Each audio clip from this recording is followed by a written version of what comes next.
Seperti yang Ibu Mace sampaikan terkait dengan SRN dan SPE, tadi sebagian juga sudah disampaikan Pak Wahyu. Namun tentunya sebelum itu saya akan juga menjelaskan masalah MRV, ya. Karena SRN itu kalau ibaratnya rumah, MRV ini isinya. Jadi kita tentunya sebelum masuk SRN kita juga harus mengetahui apa yang nanti akan terjadi di dalam SRN itu sendiri. Jadi hal-hal yang akan kami sampaikan ada 6 saja, harapannya semoga bisa nanti ditangkap semua. Pertama terkait kebijakan global, karena kalau biasanya kalau kebijakan global tidak disampaikan seolah-olah ini seperti inisiatif sendiri sehingga kurang mendapat perhatian. Sementara secara global ini merupakan mandat. Kemudian kebijakan nasional, kita melihat bagaimana kebijakan kita, dan tadi sebenarnya sudah disampaikan Pak Wahyu, salah satunya mengenai Perpres 98 2001 tentang NEC. Kemudian yang ketiga MRV itu sendiri, Measurement, Reporting, and Verification. Kemudian selanjutnya ke SRN itu sendiri, Sistem Registry Nasional, dan kemudian SBE, Sistem Sertifikat Pengurangan Emisi, kemudian Carbon Registry. Untuk kebijakan internasional, saya kira saya memulai saja dari Paris Agreement, karena kalau dari yang awal terlalu lama. Dan tadi juga Paris Agreement sudah disampaikan beberapa hal. Ya intinya kita ada komitmen mengenai NDC. Jadi tujuan kita sebenarnya salah satu meratifikasi Paris Agreement ini selain menurunkan suhu global, tidak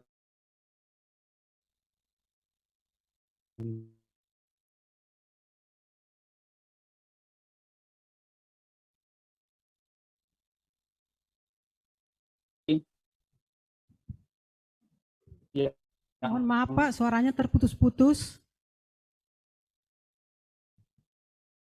Pak Saiful, suaranya terputus-putus Pak. Ini mengatur hal-hal terkait, saya kira Bapak Ibu sekalian mungkin, dan saya akan fokus yang paling terputus-putus ya Bu. Mungkin internetnya ya barangkali. Baik, jadi mungkin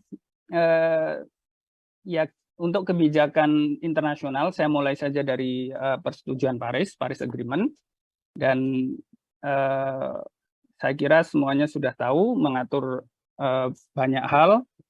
Saya akan fokus ke artikel 13 dan sebenarnya 14, tetapi artikel 13 yang paling terkait yaitu kerangka transparansi aksi dan dukungan aksi. Inilah yang menjadi landasan juga nanti kita akan menyusun SRN yang lebih memenuhi standar yang ditetapkan.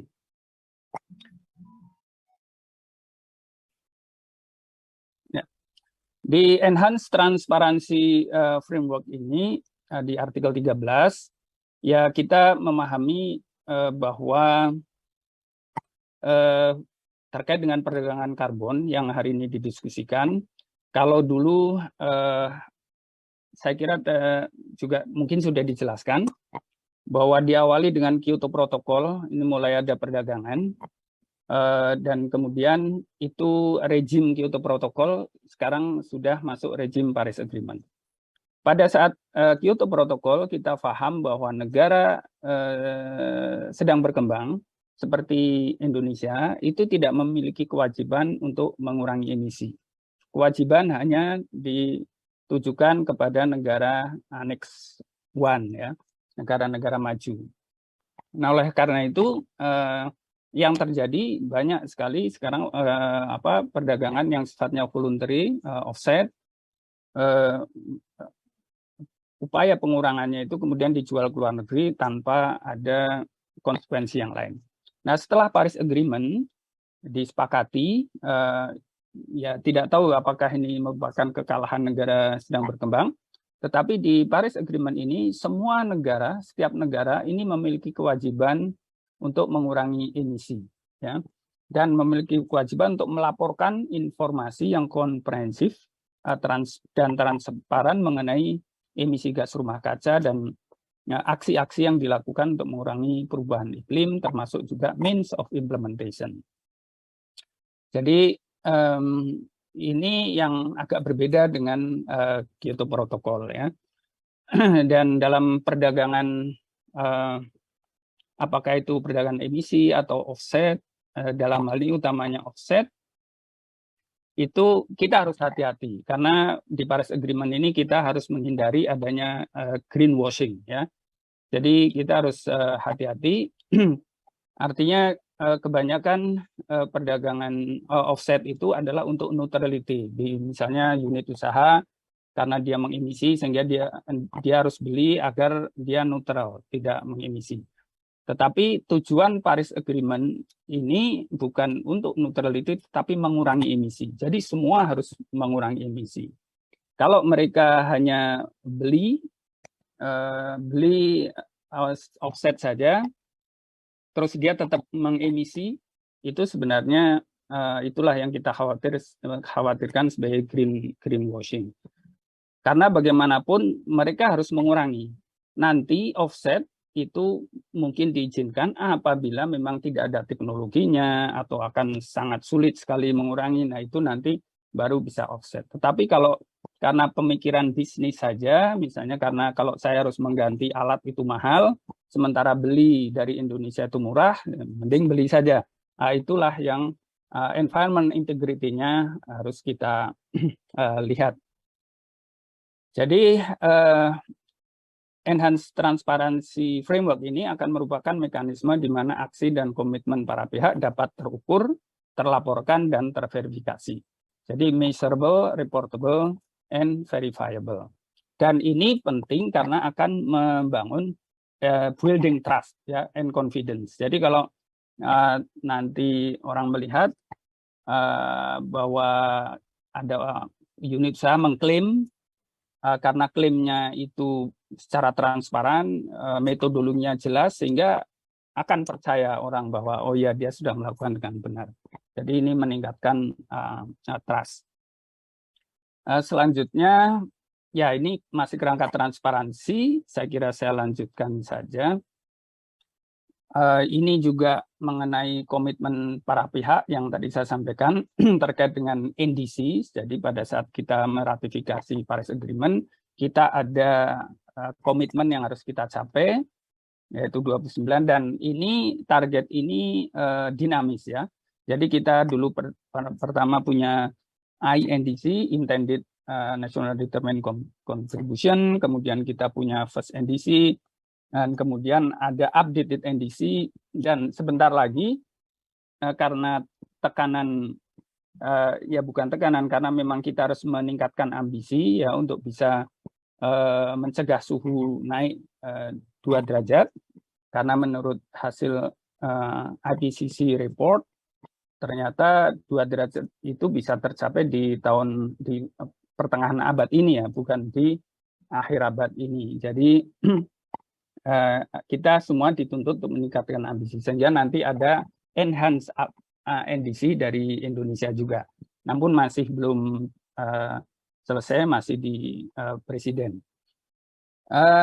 Dan kita melangkah ke kebijakan nasional, saya kira cukup banyak kebijakan nasional yang nanti mendasari terbitnya SRN. Ini seperti di Undang-Undang 31 mengenai meteorologi, klimatologi, dan geofisika. Ini pemerintah wajib, ya, mendukung mitigasi dan adaptasi. Kemudian tentunya itu bisa dilihat aksinya itu berhasil itu dari MRV-nya. Kemudian Undang-Undang 32 mengenai PPLH, itu juga kita pemerintah bertugas menyusun dan melaksanakan kebijakan perubahan iklim dan melaksanakan inventarisasi gas rumah kaca. Jadi kegiatan inventarisasi itu pun juga harus secara transparan. Dan Undang-Undang 16 mengenai Paris Agreement, ya, bahwa tujuannya itu adalah untuk mencegah kenaikan suhu dan juga menyampaikan NDC. Kemudian Perpres 98 tadi sudah disampaikan oleh Pak Wahyu, Kemudian sebenarnya Perpres 98 ini akan diturunkan menjadi permen. Dan kewajibannya bukan hanya di LHK, tetapi juga ada di Kementerian SDM, ada di beberapa menteri yang lain seperti keuangan, bahkan juga di Menteri Koordinator Kemaritiman ya, Marinvest. Nah, tapi sementara itu kita juga memiliki permen-permen yang masih berjalan sebelum nanti turunannya itu selesai. Dan sebenarnya tidak jauh berbeda dan kemungkinan hanya peleburan dari permen-permen ini menjadi satu. Ada Permen 70 ini tentang tata laksana pelaksanaan RED, kemudian 71 tentang penyelenggaraan SRN PPI, kemudian Permen 72 tentang pedoman MRV, dan 73 tentang pedoman penyelenggaraan inventarisasi gas rumah kaca nasional. Dan ini tadi kebijakan nasional kita lihat disampaikan Pak Wahyu, memang ada juga bab tentang kerangka transparansi yang di pasal 69 ini dan juga 68, 69, ya intinya dari 60 sampai 77 ya. Itu bicara tentang MRV, bicara SRN, dan juga bicara sertifikat pengurangan emisi. MRV, Bapak Ibu sekalian, ini adalah produk dari sebenarnya diadopsi pada COP13 tahun 2007 di Bali ya, di dokumen Bali Action Plan. Itu memperkenalkan prinsip MRV, baik untuk negara maju maupun berkembang. Ini dalam konteks untuk meningkatkan aksi jadi secara global maupun nasional untuk mitigasi perubahan. Jadi perubahan iklim. Jadi prinsip ini dijabarkan lebih lanjut melalui keputusan-keputusan COP berikutnya dan cukup banyak sebenarnya yang menghasilkan kerangka kerja MRV yang komprehensif ya di bawah konvensi. MRV ini merupakan implementasi dari konsep TACCC ya, sifatnya transparansi, akurasi, konsistensi, completeness, and comparability. Nah, khususnya transparansi untuk penanganan isu tentunya perubahan iklim. Jadi MRV sering dengar, tapi mungkin ada lupa, MRV M-nya itu sebenarnya dalam dokumen itu adalah measurable, jadi semua klaim pengurangan emisi itu harus measurable, harus reportable, dan verifiable. Jadi selanjutnya dalam dokumen decision juga MRV itu adalah measurement, reporting, dan verification. Jadi untuk M ini tindakan terkait pembuatan data atau penyediaan data hasil pengukuran yang sudah memenuhi aturan, pedoman, dan standar yang berlaku dengan meminimalkan uncertainty dan meminimalkan penggunaan asumsi. Jadi kalau misalnya kita mengukur atau melakukan inventarisasi gas rumah kaca, ada IPCC guideline, terus kita menggunakan emission faktornya masih yang default, itu biasanya uncertainty-nya masih sangat tinggi dan itu biasanya tier 1. Nah, kita diharapkan akan lebih meningkatkan uncertainty. Dan kalau kita juga menggunakan default, itu asumsinya masih sangat banyak karena itu sifatnya global. Kita harus memiliki penghitungan-penghitungan sendiri, data-data hasil penelitian kita sendiri secara site spesifik ya, itu akan meningkatkan TIRS. Kemudian R ini pelaporan, jadi klaim itu bisa dilaporkan. Jadi melaporkan apa yang sudah diukur atau hasil pengukurannya. Jadi mekanismenya kalau untuk global ada namanya National Communication atau juga Biennial Update Report. Kemudian untuk V adalah verifikasi. Jadi tindakan untuk menjamin bahwa apa yang diukur dan dilaporkan adalah benar. Dan ini mandat di Perpres 98 untuk MRV itu ada 3 aksi, aksi mitigasi, kemudian nilai ekonomi karbon, dan aksi adaptasi.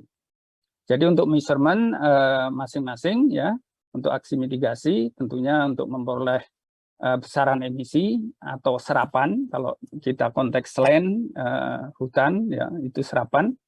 kemudian besarnya pengurangan emisi GRK atau peningkatan serapan GRK. Kemudian yang untuk NEC tentunya ada terkait persetujuan teknis batas atas, ini terutama untuk perdagangan emisi, kemudian besaran emisi GRK atau serapan aktual, kemudian besaran pengurangan emisi GRK atau peningkatan serapan GRK. Sedangkan untuk aksi adaptasi ini dilakukan dengan membandingkan antara indikator atau target indikator dalam perencanaan dengan hasil pelaksanaan. Tapi hari ini saya kira masalah adaptasi tidak dibicarakan karena kita bicara perdagangan karbon ya. Nah, kemudian reporting ini akan sama aksi mitigasi dan NEC, dan kemudian ada verifikasi, proses verifikasi. Jadi validasi dan verifikasi terhadap pelaporan hasil pengukuran dan pemantauan pelaksanaan aksi mitigasi ini dilaporkan dan dicatatkan di dalam SRN. Ini dalam Perpres ini wajib ya.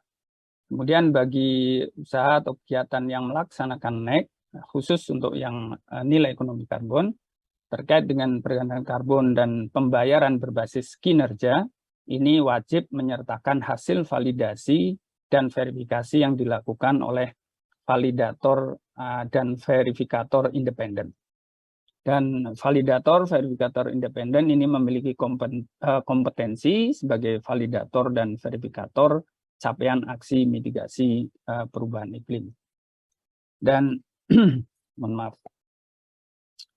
Dan ini proses untuk aksi mitigasi MRV untuk Permen 72 dan tentunya juga tidak berubah banyak dengan yang Perpres 98. Jadi pada saat pengukuran ini kita harus ada tahap perencanaan, yaitu untuk nanti mendapatkan baseline, besaran target penurunan emisinya atau peningkatan serapannya, kemudian waktu pencapaiannya ini ada di tahap perencanaan. Kemudian ada tahap pelaksanaan ya untuk mendapatkan besaran emisi GRK atau serapan. Ini di pelaksanaan. Nah, kemudian semua itu nanti dilaporkan, ya, jadi melaporkan capaian aksi mitigasi perubahan iklim yang telah dilakukan. Kemudian dari laporan itu dilakukan validasi. Validasi kalau memang sesuai dengan perencanaan, kemudian diverifikasi, jadi memastikan kebenaran seluruh informasi yang dimuat itu dalam laporan benar. Nah, untuk verifikasi itu ada dua, ada internal dan eksternal atau independen. Kalau yang internal, ini ada tim di Dijen PPI, ya. Kemudian ya tim panel juga fungsinya. Kemudian ada verifikator independen yang seperti tadi disampaikan kalau tujuannya untuk perdagangan. Selanjutnya, penting dalam nanti bisa melaksanakan klaim pengurangan emisi itu adalah metodologi. Tentunya metodologi kalau yang sudah diterima secara global itu akan kita gunakan, tetapi tentunya banyak juga metodologi yang bisa kita kembangkan dan diterima secara nasional, yaitu melalui proses ya. Jadi siapa saja bisa mengusulkan metodologi untuk penghitungan pengurangan emisi. Nanti ada tim panel dari kami yang akan bisa melakukan identifikasi metodologi, menghimpun, mengkaji, kemudian menelaah penerapan metodologi ini agar konsisten dengan IPCC dan juga merumuskan dan menetapkan hasil kajian metodologi. Kemudian dari tim panel ini kita membuat pedoman metodologi, tentunya semua KL ya, terutama yang terkait dengan perubahan iklim, tentunya juga sudah mengetahui pedoman ini karena juga di website ada. Kemudian semua metodologi-metodologi yang disampaikan ke kami, ini kita bukukan, kita jadikan satu yang karena akan menjadi rujukan ya. Jadi kita menyediakan rujukan penghitungan capaian reduksi emisi dan juga peningkatan serapan melalui sebuah buku yang kita bukukan. Kemudian menyeragamkan kualitas penghitungan capaian reduksi atau serapan GRK ini oleh masing-masing stakeholders. Jadi metodologi yang diusulkan nanti dibahas di tim panel metodologi. Apabila disepakati nanti akan keluar SK Dirjen tapi atas nama Menteri ya. Yang itu nanti tentunya akan dilihat pada saat digunakan untuk proses MRV. Nah, ini prosedur penyelenggaraan penetapan metodologi, tentunya nanti harus ada pengusulan metodologi, yaitu oleh penanggung jawab aksi, bisa kementerian, lembaga, bisa pelaku usaha, ataupun masyarakat, ya, diusulkan ke Kementerian LHK melalui Ditjen Pengendalian Perubahan Iklim. Kemudian ada evaluasi dari usulan metodologi, ini evaluasi akan dilaksanakan oleh Ditjen PPI yang dengan membentuk tim panel metodologi. Kemudian penyampaian hasil evaluasi dari tim panel ini nanti menyampaikan hasil evaluasi. Apabila memang tim panel metodologi ini menyampaikan metodologi ini memang tidak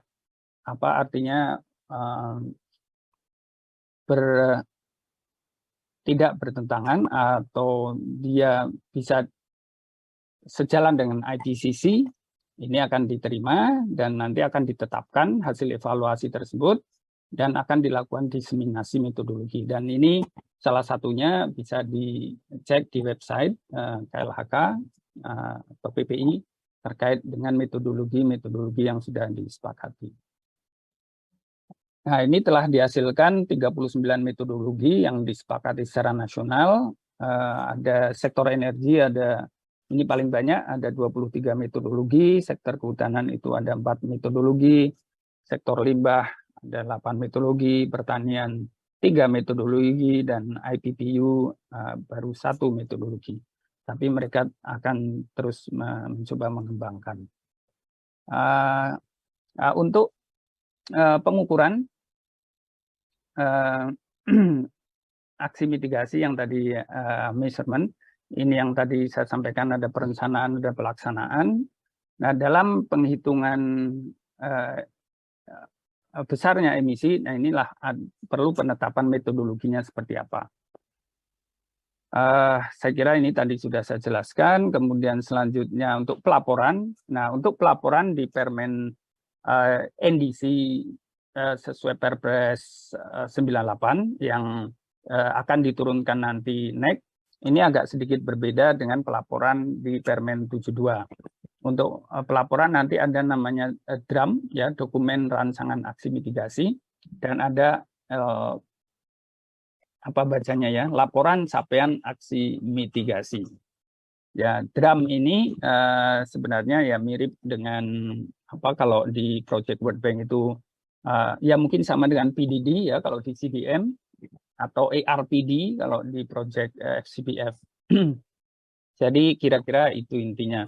Jadi menjelaskan tentang aksinya itu seperti apa, kemudian perubahan iklim yang diusulkan, kemudian penerapan metodologinya yang disetujui yang mana, kemudian penghitungan penurunan emisinya seperti apa, kemudian ada terkait dengan sampai sumber daya dan pustaka. Nah, kemudian setelah dilaksanakan tentunya nanti akan ada laporannya. Nah, laporannya tentunya tetap akan disesuaikan dengan DRAM yang ada, dan tentunya akan dilihat capaiannya, capaian aksi mitigasinya seperti apa, dan urian sistem manajerialnya seperti apa, jadi monitoringnya dan sebagainya.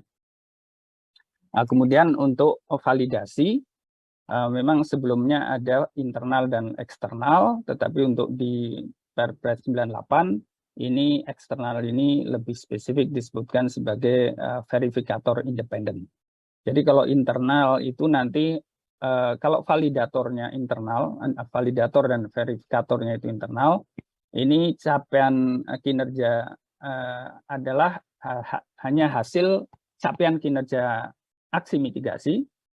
dan verifikatornya yang dibentuk oleh Dijen BPI atau di KLHK. Kemudian untuk eksternal, mohon maaf, walaupun internal ini verifikatornya tidak hanya di KLHK tetapi sebuah tim ya, tim verifikator. Kemudian untuk eksternal ini tentunya untuk kepentingan perdagangan karbon dan pembayaran yang berbasis kinerja. Karena kita memenuhi syarat-syarat ya, karena akan ada transaksi, jadi harus dilakukan oleh pihak ketiga yang kompeten tentunya. Dan ini ketentuan standar kompetensinya untuk verifikator juga ada perubahan untuk yang rencana Permen ini. Dan ini masih dalam proses pembahasan.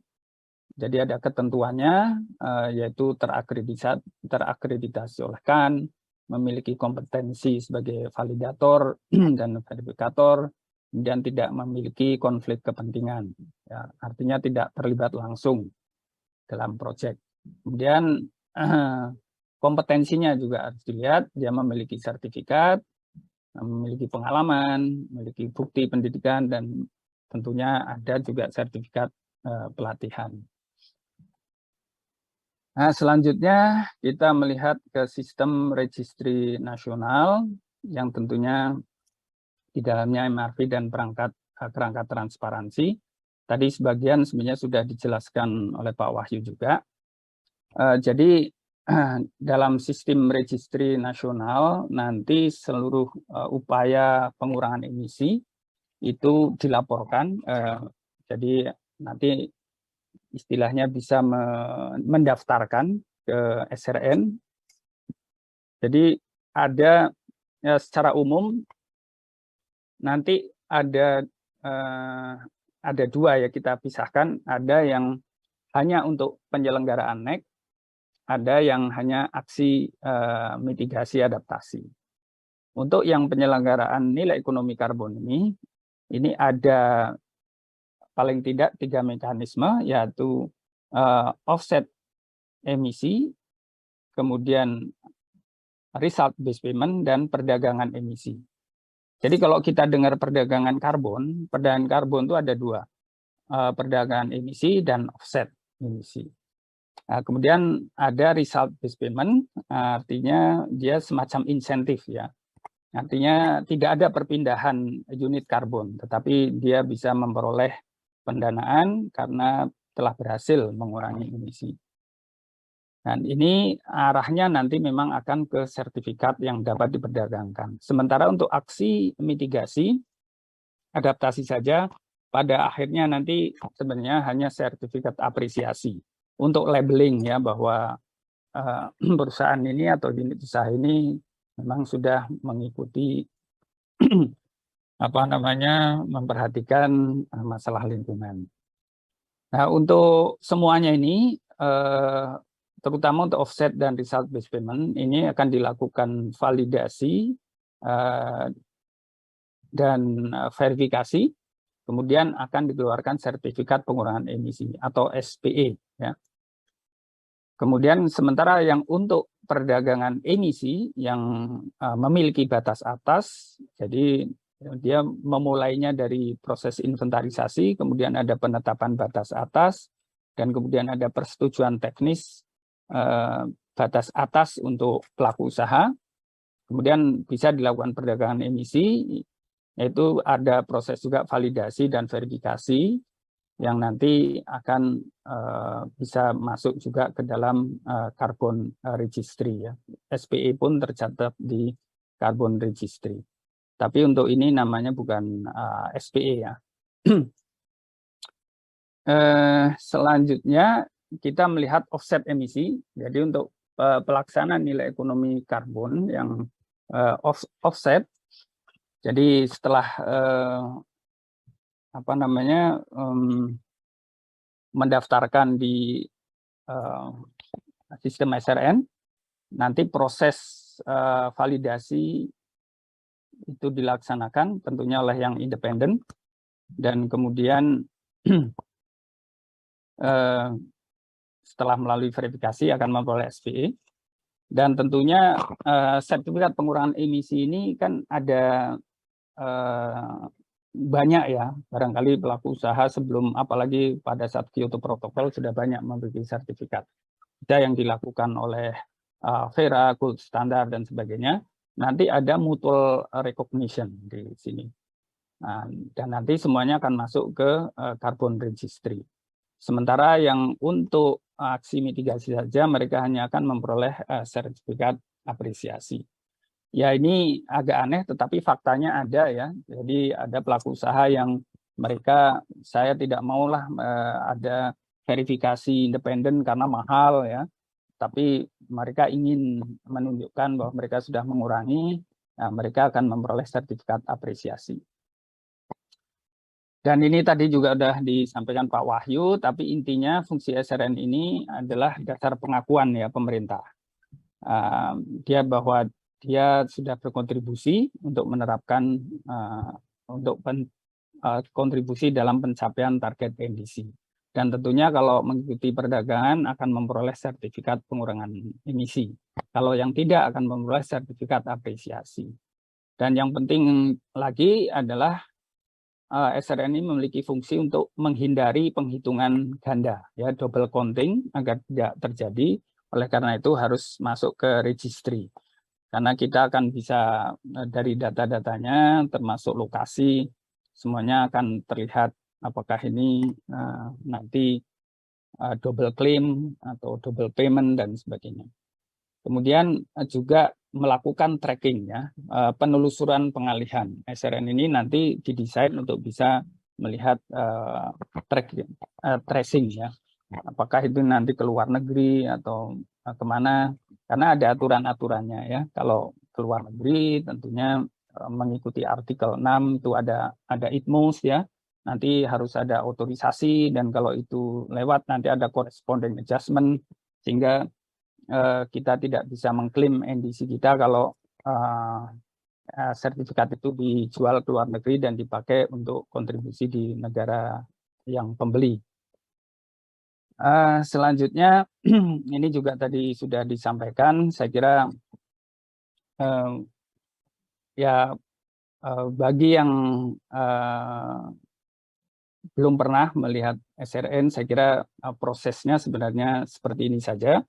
Yang tentunya yang pertama pendaftaran, kemudian waktu mendaftar itu proponen itu nanti akan memperoleh nomor akun lah ya, melalui email ya, karena di pendaftaran kan memasukkan data-data. Kemudian proses selanjutnya harus memasukkan DRAM ya, dokumen rancangan aksi mitigasi atau ARPD atau PDD ya kalau di CDM.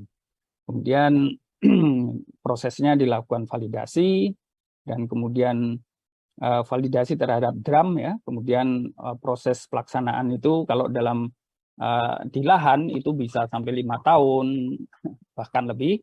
Tapi kalau di energi mungkin bisa cepat ya, bisa setahun proses pengurangan ini dan dilaporkan ternyata bisa mengurangi sekian. Nah ini ada proses nanti verifikasi. Setelah laporan diterima, diverifikasi, dan tentunya apabila akan diperdagangkan harus dilakukan oleh verifikator independen, dan nanti apabila itu sudah terlewati, nanti bisa diterbitkan SPE dan akan masuk ke carbon registry. Dan ini juga tadi sempat ditayangkan untuk SPE, saya kira mungkin lanjut saja.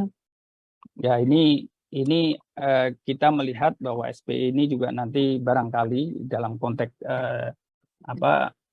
Carbon Border Adjustment Mechanism itu barangkali juga bisa dimanfaatkan. Kita tidak tahu persis karena CBAM ini lebih ke konten karbonnya di komoditi, tetapi barangkali SPE ini juga bisa sebagai bukti menunjukkan bahwa kita juga sudah tentunya karbon kontennya tentunya berkurang ya dengan adanya SPE ini sebagai bukti.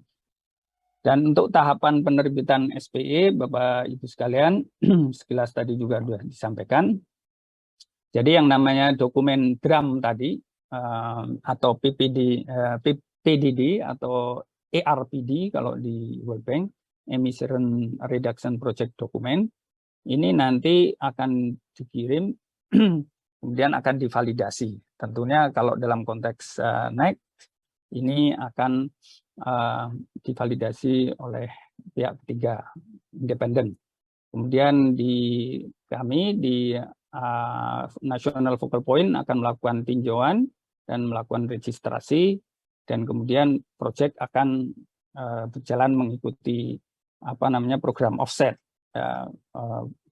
Aksinya itu pengurangan emisinya nanti ke arah offset, kemudian ada monitoring, terus kemudian ada laporan capaian aksi, kemudian diverifikasi oleh pihak ketiga, dan kemudian selanjutnya ada tinjauan akhir dari Focal Point. Focal Point akan menerbitkan sertifikat, dan ini kredit karbon dapat dikomersialisasikan. Itu tadi adalah offset. Nah, sekarang terkait dengan perdagangan emisi. Perdagangan emisi ini sebenarnya belum ada kinerja, ya. Artinya kalau offset itu kan tadi berkinerja dulu, bisa menurunkan emisi, kemudian akan memperoleh sertifikat pengurangan emisi. Nah, kemudian kalau untuk perdagangan emisi, ini dari awal mereka sudah memperoleh persetujuan teknis, ya, persetujuan teknis batas atas untuk masing-masing pelaku usaha. Ya, secara global ada, kemudian ada untuk tiap peserta, ya, batas atas untuk tiap peserta. Karena kalau perdagangan emisi ini kan harus memiliki batas atas yang istilahnya cap, ya, yang nanti diharapkan tidak akan melewati itu. Artinya kalau mungkin nanti bisa menunjukkan kinerjanya adalah bisa di bawah dari cap tersebut. Barangkali tadi tentunya juga sudah dijelaskan mekanismenya seperti apa terkait dengan cap and trade. Dan ini nanti perdagangannya akan berjalan, jadi yang defisit dan yang bisa mengurangi emisinya itu nanti bisa melakukan perdagangan antara peserta, ya, dalam satu kelompok, ya. Dan ini pun prosesnya nanti juga harus divalidasi dan verifikasi, dan nanti pada akhir periode akhir penaatan nanti akan dilihat seperti apa, apakah dia bisa mengurangi atau